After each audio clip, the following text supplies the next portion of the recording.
Really just getting on the same page and having that same focus and same goal of and same direction for everyone, because we all have a little different issues, whether it be the crops or the cows or the creamery. Getting on the same page and knowing where the next big project is going and not towards the project that you thought it was going. Right. It's just communication. It's a struggle and it's hard, and we're still growing in that area. Hello, everyone, and welcome back to Total Michigan, where we interview ordinary Michiganders doing some pretty extraordinary things. I'm your host, Cliff Duvinois. So, Michigan has a lot of cows, and because we have a lot of cows, we have a lot of milk. And of course, there's people around here that are just doing amazing things with this very simple product. And I remember how excited I was when I was able to get today's guest onto the show, because they really are known statewide, especially for their ice cream. So with that being said, ladies and gentlemen, I am actually sitting in Moo-ville, of all places, in Nashville, Michigan. And sitting across from me is Eric Westendorp, one of the owner-operators of the big family that runs this place. Eric, how are you? I'm great. Thanks for having me. Awesome. So why don't you tell us, what is Moo-ville? Moo-ville is an on-farm creamery that we started 17 years ago. My parents did, and so we process all of our own milk. We make a special line of milk called Creamline, so it's the closest to raw that we can legally sell, because it is pasteurized, but it is not homogenized, so all that fat content is still there. So that is kind of a niche that we do. We're the only one in the state that does that, but we also make a lot of different ice cream flavors. We have a retail store on site, we have a petting zoo, we have the farm on site, and all of the milk that comes through Moo-ville Creamery is coming through our own cows and our own crops that we have here on site. So it's literally, I hate to use the phrase womb to tomb, but literally it's, you produce your own milk, process it here, make your own ice cream, milk creamery, as you said before, and then you sell it here as well. Right. We're very vertically integrated. Everything from the crops to the cows to the milking to the processing to some of the delivery work is all done with the Westendorp hand in it. Oh, that's incredibly awesome. And so why don't you tell us a little bit about your backstory? Where are you from? Where did you grow up? I grew up here in Nashville, Michigan. We moved when we were 3 years old. When I was 3 years old, me and my twin brother were 3. My oldest brother was 6. And then my parents had a set of triplets that were 3 months old when they moved to this Nashville location. We moved from Martin, which is just south of Grand Rapids. So we went from one tiny town to another tiny town. Even perfect. And so let's talk a little bit about the why behind this place. And it's my understanding that your parents were the one that actually decided to start expanding out and just do something more than milk. Right. Right. So talk to us a little bit about what that was they did. So when I was in high school, so it was about 15 years ago, my parents wanted to give us an opportunity to come back to the family business if we so choose. There was no force of hand into it at all. It was just an opportunity that they wanted to do. So they did a lot of research, went around the country, looked into different creameries, what they did well, what they didn't do well, and then they came back and built the creamery. And it all gave us an opportunity to come back if we wanted to. And it just was a kind of a pretty neat opportunity where now all 6 of us live within a few miles away. We're all have a hand in the creamery and the family business. So it was just kind of a neat opportunity for my parents to be able to allow us to come back if we wanted to. Now, usually when you see people who are farmers, right, whether they're dairy farmers or corn farmers, whatever, it's usually some kind of a generational thing. So now, did your mom and dad grow up on a dairy farm? And that's why they wanted to get into it? Is this something your grandparents actually started as a dairy farm? What's the story behind that? Yeah, that's a great question. My dad, his dad was a dairy farmer as well. So I'm third generation dairy farmer on my dad's side, and then on my mom's side, her parents immigrated from the Netherlands. She was actually born in New Jersey, moved to Michigan. Okay. Yes, and so unfortunately, my grandpa Mulder on my mom's side passed away from a farming accident when he was young. So my grandma was widowed, and but they did a lot of dairy farming kind of stuff, and that generation actually goes back 250 years of dairy farming on my mom's side. So she's got some experience. Yeah, there's a lot of family members. We have cousins in Canada that dairy farm, cousins in the Netherlands that dairy farm. So it's pretty neat to see. That is really cool. So, and then as far as like the story goes with that, so they decided to make this into a creamery. Tell us, what exactly is that?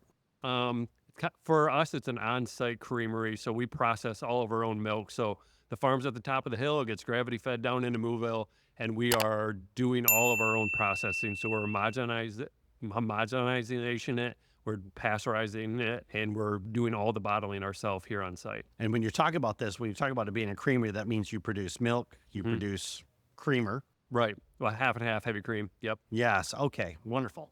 Now, at some point in time, you decided to take that a step further and get into the ice cream business. Right. Where did that idea come from? So that was always the original goal. Getting there was a little harder. Okay. So we had told everyone in the local community that we would be open on Memorial Day of 2005, I think it was. And so we started trying to make our own ice cream, and it was terrible. Just terrible. Our first batch of ice cream actually went in the manure pit because we just threw it out, and we actually had to bring in other ice cream from other companies for the first, I don't know, 3 or 4 months before we finally got our recipe down and enough inventory to be able to carry all of our own ice cream. So even though we're a creamery and our intentions was to make our own ice cream, we had to carry other people's ice cream for the first few months just to get the ball rolling. And then talk to us a little bit about that ice cream, like making process. Yeah. So we, like I said, we have all of our own milk from our own cows here. So it gets separated. So when we make whole 2% skim, that cream is coming off the top, and that is coming off of our from our own milk. And so that cream is going into the ice cream mix. So that gets mixed in with a few other smaller things. And then there's a batch, or not a batch machine, but a continuous machine. And so all that concoctions come together. And so when you make like a Moose Tracks or anything like that, there's also an ingredients filler. So there's fudge going in and Reese's peanut butter cups going in and stuff like that. So, yeah, it's quite the process. That's my twin brother's expertise. And so I'm not great at knowing the ins and outs. I just like eating it, and everyone likes the joke of being the taste tester. But yeah, it's a fun process to be part, because everyone loves ice cream. So it's an easy sell. And it's enjoyable because we've won some bigger awards from our ice cream too, and so it's really cool. Yeah, there's a national ice cream conference, and we got awarded national best chocolate ice cream in the country last year, and vanilla a couple years ago. Wait, as well. You said last year was chocolate. Yeah, last year was chocolate, and a couple years before that, there's a lot of different categories. You got strawberry and all the other different flavors, but we won chocolate and vanilla recently. Oh, see, now I'm getting hungry. Yeah. All right. So you started up, and you talked before about how you started off making ice cream, and for the first 6 months, right? You really struggled with getting that recipe down. Now, is it something where you were learning how to use the equipment? Was it learning how to use the right ingredients? And I say this because I know that for somebody to make a small batch of ice cream at home, it's a whole different animal, right? When you're looking at producing gallons upon gallons, thousands of gallons for, potentially thousands of people that are going to come walking through the door. Talk to us about that learning curve. Yeah, the learning curve. So it's been a while ago. I was just a sophomore in high school too, so I'm kind of racking my brain a little bit. But I think the mistakes would have came from every area possible, from from the machines, from the ingredients, from the way we went about it. Right. Getting ice cream frozen as quickly as possible, coming out of the machine and going to the deep freezer, getting that. Having that time being as little as possible, having the air content going through ice cream, you want that as small as possible to produce the creaminess to it. Nice. The amount and what's going in for the ingredients is a big part of it, and the quality of ingredients and where you're sourcing ingredients that aren't made here is very important. Yeah, and the recipe of just like the sugar and the heavy cream and the whatever all's coming together, it just was not coming together quickly enough when we first started. And then you said something else too that I would like to explore a little bit. You made a comment about how your milk is as close to raw as you can legally get. Yes. Why go that route versus like the highly industrialized to the maximum? Yeah. I think that's something my parents wanted to do, that kind of that farm to table. We love when people are like, this is how it's supposed to taste. When grandpa's coming in, like, I used to get the milk out of the ball tank and it tastes like that now again. And so that's really cool to see the line is called Creamline. So the cream literally rises to the top. If you don't shake that thing really good, you're going to have a lot of cream at the top of that. Oh my goodness. I don't think I've ever shaken a milk jug before. Yeah. So just as close to the natural state as possible. So right. The other unique thing with Moo-ville is that the farm's at the top of the hill. So we have a pipeline going from the farm to MOO-ville. So we just open up a valve and all the milk from the farm comes flowing down. And so it's not pumped onto a truck. It's not pumped out off of a truck, and it's not moved around as much. And we have, since we bottle twice a week, cows can get milked on Monday morning, and that milk can still be on a jug and on a truck that day. So That is our fresh. shelf life is longer than pretty much anywhere else that I can think of. It adds a few days to it because it's not going to a plant and getting and waiting there for a little bit or whatever. It's moving as quickly as we can. And you made a comment before about how for this whole process here, the milk is gravity fed because your farm is literally right up the hill from where this location is where you make the ice cream. Right. Yep. And so that was one of the big things that my mom and dad were looking at to have it as natural as possible. And again, with less pumping, the less that milk is getting moved around, the less the molecules and the enzymes and proteins that are getting shaken up. So it's in as close to its natural state as it possibly get. That's why we really like the Creamline, and that's what makes it unique. We honestly don't sell too much of it. A lot of coffee shops use it, and then people that are the old timers. I love that the old timers enjoy drinking Creamline yet. Oh, that's absolutely wonderful. For our audience, we're going to take a quick break and thank our sponsors. Once again, this is Total Michigan. I'm your host, Cliff Duvenois. Today, we are talking with Eric Westendorp of Moo-ville in Nashville, Michigan. And we'll see you after the break. Hey, if you are enjoying these great interviews, just take a moment and go to totalmichigan.com/join, and you can get these episodes sent directly to your inbox because there's a lot more great stories coming. See you there. Hello, everyone, and welcome back to Total Michigan, where we interview ordinary Michiganders doing some pretty extraordinary things. I'm your host, Cliff Duvenois. Today, we're at Moo-ville, located in Nashville, Michigan, and I'm sitting with Eric Westendorp, one of the owner-operators, one of the Mandy family members that are working here at the company. And Eric, before the break, we were talking a little bit about the family business, why it is that you do what you do, why you decided to start creating products like ice cream and everything else like that.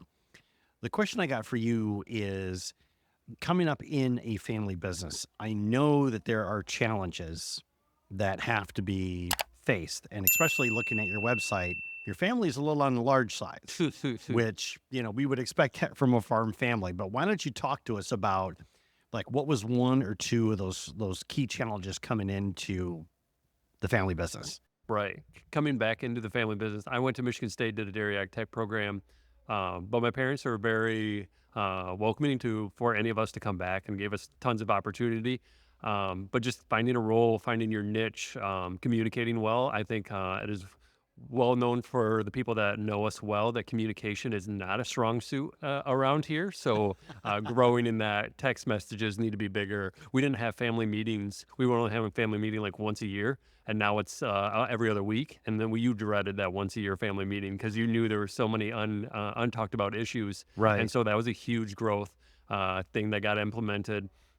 Really just getting on the same page and having that same focus and same goal of and same direction for everyone, because we all have a little different issues, whether it be the crops or the cows or the creamery, getting on the same page and knowing where the next big project is going and not towards the project that you thought it was going. Right. It's just communication. It's a struggle and it's hard, and we're still growing in that area.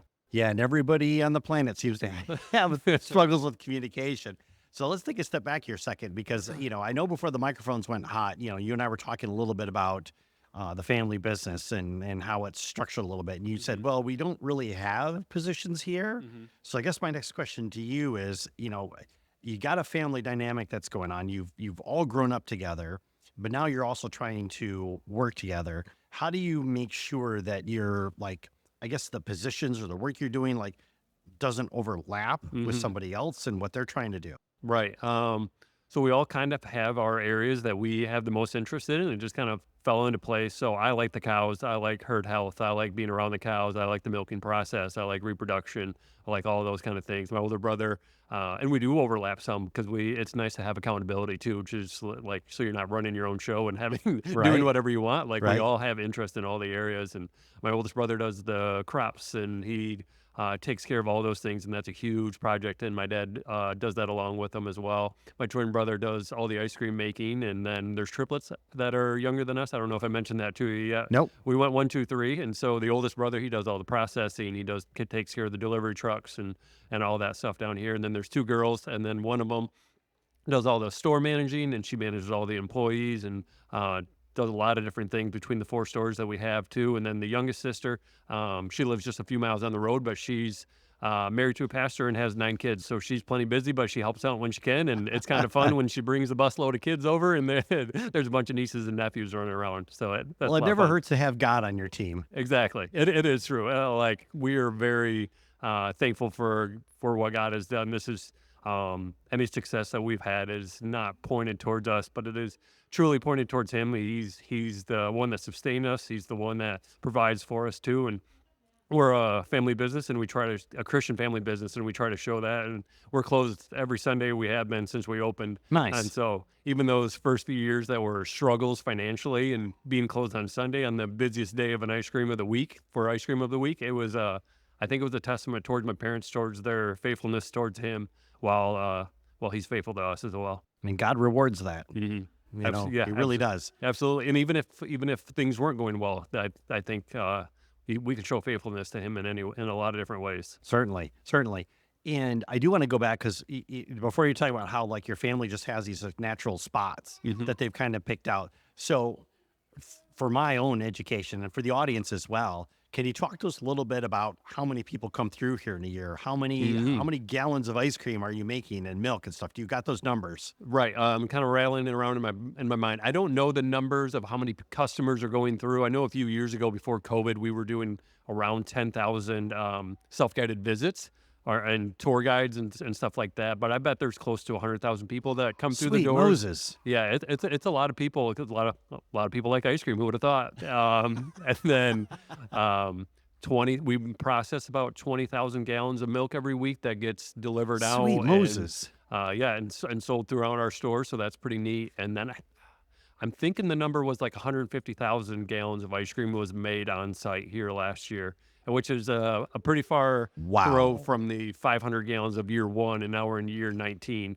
so 500 gallons total to 120,000 is pretty wild. And when we started too, that was a thing. We weren't even looking to sell ice cream. We just wanted to provide our own store with ice cream. And then other local places are like, "Can we buy ice cream from you?" And we're like, "I guess." You want to give us money? Okay. We'll try it. And so that it just kind of grew from there. And now it's one of our biggest financially sustaining things for us is the wholesale ice cream. Right. And that's how everybody seems to know you. Mm-hmm. Yeah, the ice cream. The ice cream has grown a lot, and it is really good. And we look for the highest ingredients, and we do not cut any corners on the ice cream process at all. Perfect. And now I do. So let's take a step back here for a second. So you've got the ice cream down pat. You're using pretty much as raw ingredients as you can. You've got that brand. Let's talk about the person who has never been here before. Right? When they walk through that door, what can they expect? Right. So when you get here, hopefully you see warm and welcoming employees saying hi to you first, right off the bat too. We like that, but you're going to walk in, you're going to see a little gift shop, and then you're going to see the retail store. So there's going to be about 36 flavors out that you can pick from at any time. And then there's all the Sundays and different things. We make about 70 plus different flavors, but they get rotated out, and some are seasonally. You're going to see all of our different milk products, from the Creamline that I mentioned earlier, whole 2% skim, Moo-Brew, which is the coffee flavored milk, chocolate milk, which I love. That might be my favorite product that we have here is the chocolate milk. I can't stop. We carry different cheeses and butters and you're into everything. Yeah, we try to keep our hand in anything dairy and supporting the dairy industry, not just ourselves. We bring in cheese from Wisconsin. That Henning cheese out of northern Wisconsin is a place that we like to bring our cheese in. So that's what we always have on stock. And as you continue going through MOO-ville or whatever, you're going to see some of the processing on the backside. We like to have windows so you can see the processes getting made. Right. There's a petting zoo, so the free petting zoo with goats and chickens and llamas, and there's Highland cattle out there right now even. So just to have that experience in a playground, our goal really is to have it family friendly, so you can hang out for a few Certainly, hours yes. and it not cost you a fortune. That's why we started with the pre-petting zoo as well, just so families can come hang out, grab an ice cream cone, and pet a goat for a while and hang out as Perfect. long as you want. That way, there's always something to do in the community. So you mentioned chocolate milk is one of your favorites. Hmm. What about ice cream? What Ooh. would be some flavors if somebody were coming in? You've got all these wonderful flavors. Try this. Fan favorite is this. What would you recommend? That's the easy one. Sea Monster is the number one Sea seller. It's Monster. over vanilla, which is just unheard of. Sea Monster is sea salt caramel, cookie dough, and Oreo all mixed together, and it's Oreo is my love yeah. language. We have one retail shop that we sell to in Saugatuck, and he says it makes me more money having Sea Monster in the cabinets because people choose quicker, and I can get through the line quicker. And I was like, that's unreal. That's really I funny. can imagine every kid out there going, "Oh, I want Sea Monster." Yes, and there's Cookie Monster as well. So that's like the blue, like Blue Moon, but it's got the cookie dough and Oreo in it as well. So that's a big kid one as well. Man, Yeah. I'm gonna. Oh, okay. So those are the fans' favorites, right? Sea Mm. Monster Yep. and Cookie Monster. Cookie Monster, and then Chocolinator would be another one. That's everything chocolate you can imagine, just thrown thrown together, and That's a lot of chocolate. that's Cookie Monster. Honey Lavender is a unique one where it's got lavender and then real honey going into it, and it's kind of mixed together. There's a few other our butter pecan. I know it's like a classic old mainstay, but the butter pecan here is really, really good. It's coming from the Yeah. base that we were able to bring in, so that's a good one. Yeah, there's a few other flavors that are unique too, and we like to throw out some unique flavors. About once a year, we have 5 new flavors, and we'll throw some random one that's not any good just for kind of giggles, I guess. Right. There was a pickle one a few years ago, and that one like Fox 17 News came out, and it's like this is silly. Like it wasn't even good. It really wasn't. There's a ranch one that was terrible. We did a Yeah. pizza one with marinara and pepperoni in it, and that one wasn't good either. But we like to come out with 5 new flavors just for fun, and we normally do Just it. to you never know when one's going to take off. Right, and we normally do it in January, February when we're slow. It's just to kind of have fun, but there's always new flavors coming out that's done really well too. So Pizza flavored ice cream. yeah, I don't recommend it. Okay. Now, the question I got for you is if somebody's listening to this, right, and they've heard your story, they like the concept of, you're about as close to raw as possible. Where could they find your products? Yeah, all over the west side for sure. You can also get on our website, moo-ville.com. There should be a retail store finder, so if you put in your zip code or whatever, it pops up there. But if you're in the Lansing, Battle Creek, Grand Rapids area, there's Horrocks. Horrocks is a really well-known store, and we I've move a lot heard, of product through there. So yes. that's a big one. Bigby is actually another one. You can't buy it from there, but there's 45 Bigbys that we deliver to between Grand Rapids and Kalamazoo area. And then otherwise, it's a lot of mom and pop shop. For our biggest store, we're in Meyer in Charlotte, which is the local Meyer. But other than that, it's a lot of mom and pop shops that really kept us going from the beginning. That's when you have zero brand recognition. Right. You beg and plead for anyone to take you those first couple of years. They were, Yes. so they've been faithful to us, and we're hopefully faithful towards them too. And so that's been really good, and we're able to move. We milk 240 cows, and we're able to move all the milk every week. So that has been a goal from the beginning, and we finally hit that goal last year. So we're finally using all the milk that we produce, and nothing leaves the farm, and everything gets used here. I want to explore this a little bit. You were talking before about how you're getting into the mom and pop shops and how that was so important. Why was that important? Because we're kind of a mom and pop shop as well, just family oriented, and it's easier. When you go towards those bigger stores, you got to pass through corporate, and they have these weird regulations, and you got to jump through these hoops, and it's just we're simple. Maybe we're just simple people, and we like simple things. So getting into a mom and pop shop is an easier step, and it's local, and you talk to the owner, and they say yes or no, and then that's that. And you're on your way. And we're on our way, right? And if somebody is listening to this and they want to maybe come check you out, find you online, what's the best way for them to do that?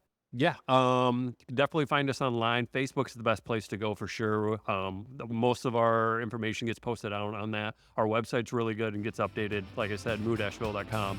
I think we're also on X and Instagram, but Facebook's definitely the place where, the information gets posted everywhere, but Facebook is where all the followers are at, Right. For us anyway. Awesome. Eric, thank you so much for taking time to chat with us today. Really do appreciate it. You bet, anytime. It was fun. And for our audience, you can always roll on over to totalmichigan.com and click on Eric's interview. and get the links that he mentioned above. We will see you next time when we talk to another Michigander doing some pretty extraordinary things. We'll see you then.